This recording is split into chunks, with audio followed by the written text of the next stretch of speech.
She used to wake up before the sun every single morning. Even now, years after he was gone, she still did the same thing. The bed on his side stayed untouched. The pillow still carried the faint trace of his favorite cologne, the one he used to wear every Sunday when they went to church together. She would sit by the window, a cup of coffee in her hands, watching the street come alive with early walkers and neighbors heading out. She never said it out loud, but she felt like the world had moved on without her, like everyone had found a way to live again, except her. Sometimes she talked to him softly, pretending he was just in the other room. She would whisper, "Good morning, love," like she always did, and then smile at her own foolishness, though deep inside, it never felt foolish at all. They met in a small diner almost 50 years ago. She was 24 back then, working as a waitress.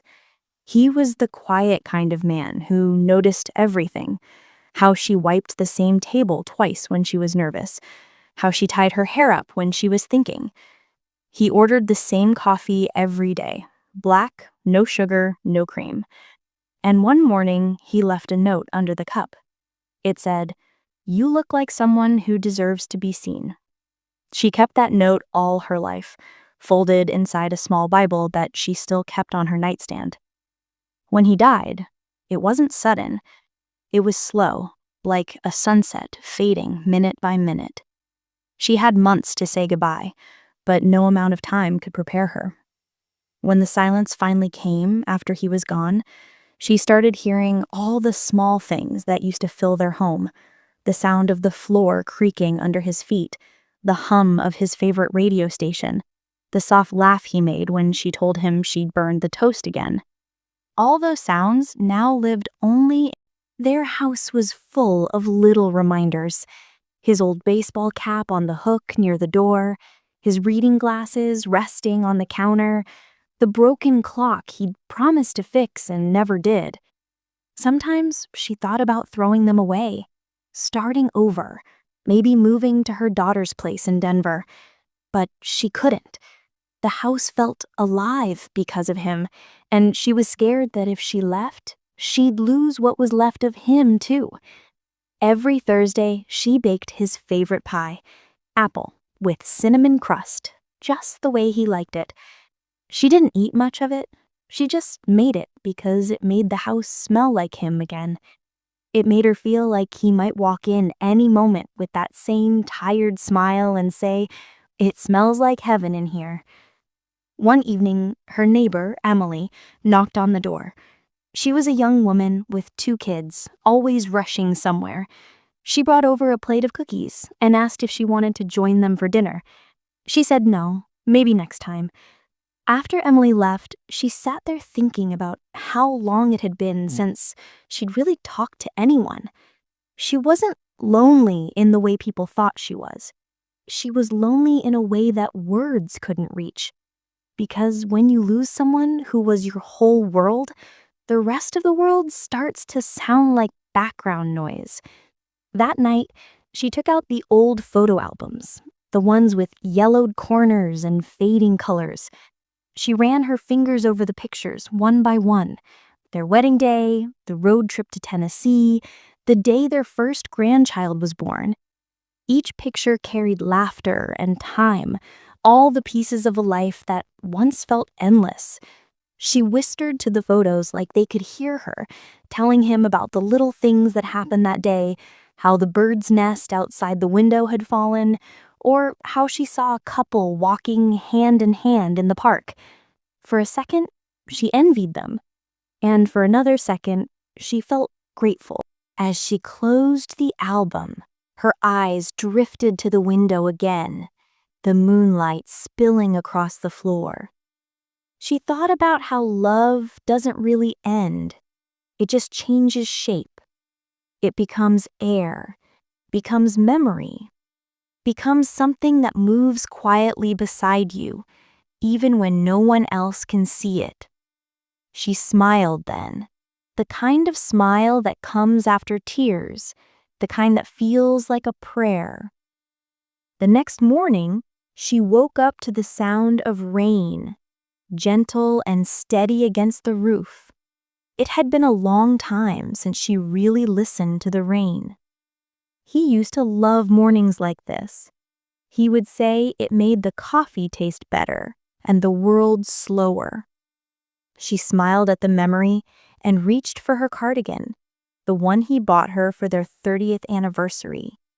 It was old and worn, but it felt like home.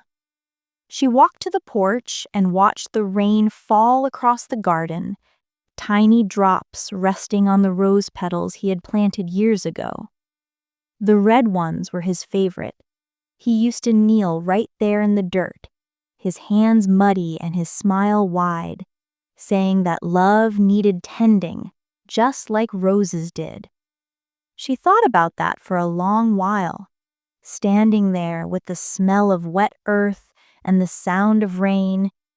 It was strange how even after all this time, his words still guided her, like soft lights in the dark.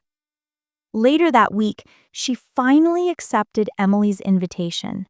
She walked across the street for dinner, carrying a small pie as a thank you. The children ran up to her, calling her Ms. Eleanor, and it made her heart swell. She had forgotten what it felt like to have someone say her name out loud in a room full of laughter. At the table, Emily's husband asked about her garden, and for the first time in a long while, she found herself talking about something other than loss. She laughed softly when the youngest spilled his juice. She helped wipe the table, and when they hugged her goodnight, she felt something in her chest shift just a little. That night, when she came home, the house didn't feel as empty. It still carried the silence, but it was a different kind now, like a silence that understood her rather than haunted her. She sat in her chair near the window and looked at the sky, where the clouds were clearing and the stars were trying to come through. She whispered, "I went to dinner tonight, love. You'd have been proud of me." She waited for the echo of her own words to fade, and for the first time, she didn't cry. She just sat there, breathing, listening to the... The next day, she decided to visit the lake where they used to go every summer. She packed a small lunch and his old cap, which she still kept by the door. The drive there was long and quiet, the kind of quiet that lets you think. She parked near the water and walked to their favorite bench. The wood was older now, but the view was the same. The trees bending slightly in the wind, the sunlight dancing across the water. She sat there for hours, just watching the waves. She could almost feel his arm around her shoulders, almost hear his voice saying, "This is what peace feels like." When she finally stood to leave, she took the cap from her bag and placed it on the bench. She whispered, "Thank you." Not for the years or the memories, but for the courage to keep living after them. As she walked back to her car, she felt lighter, like something had finally settled inside her. From that day on, she began to live differently. She started visiting the community center on Fridays, helping children with reading. She planted new flowers in the garden beside his roses. She even bought a small radio and played the same songs they used to dance to in the kitchen. Each little thing was a way to keep him close, without keeping herself stuck. Sometimes at night she still talked to him softly, but now her words were different. Instead of, "I miss you," she said, "I hope you're proud." Instead of, "Come back," she said, "I'm doing okay." She realized love wasn't meant to hold you down, it was meant to hold you up, even when the person who gave it was gone. Years later, when her daughter came to visit, she found her mother sitting by the same window with the same gentle smile. She asked, "What are you thinking about?" And she said, "Nothing, just remembering how lucky I was to have known real love." Her daughter took her hand, and in that moment, they both understood something unspoken. That loss isn't the end of love, It's the proof of it. That night, as the sun went down, the sky turned soft pink, the same color it had been on the day they met. She felt a quiet peace wash over her.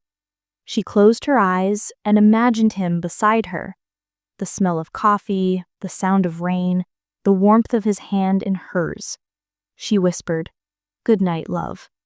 And for the first time in forever,